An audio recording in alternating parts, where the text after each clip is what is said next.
15 अक्टूबर के बाद 165 किलोमीटर में दो जगह टोल 80-80 किलोमीटर पर बनेंगे। टोल प्लाजा रीवा से ब्योहारी के बीच तो दूसरा शहडोल से पहले होगा। बिंदछेद के रीवा से शहडोल मार्ग के बीच 4 साल बाद सफर महंगा होने जा रहा है।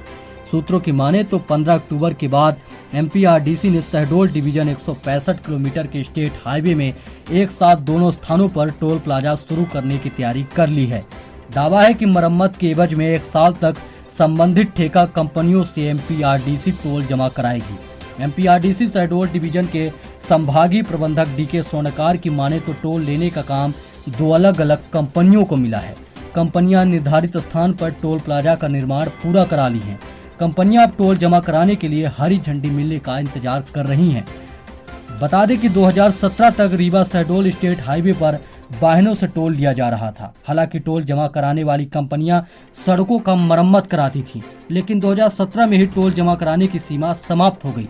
ऐसे में 4 साल तक रीवा शहडोल मार्ग टोल मुक्त रहा। अधिकारियों का दावा है कि अब जो टोल लेना शुरू होगा उसका समय 1 साल ही रहेगा। रीवा से ब्योहारी के बीच में पहला टोल होगा। रीवा से शहडोल की दूरी 165 किलोमीटर है। ऐसे में 80-80 किलोमीटर की दूरी में 2 स्थानों पर टोल प्लाजा बनाए गए हैं।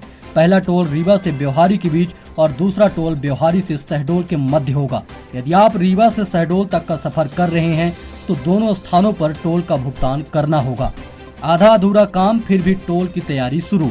एमपीआरडीसी की गाइडलाइन के मुताबिक सड़क मरम्मत का कार्य पूरा होने के बाद ही टोल की वसूली की जानी चाहिए, लेकिन इस मार्ग पर अभी 40 से 50% का काम ही हो पाया है। दावा है कि ब्योहारी से शहडोल के बीच 50% और रीवा से ब्योहारी के बीच 40% मरम्मत का कार्य ही हुआ है। शुरू होने से पहले हो जाएगी मरम्मत।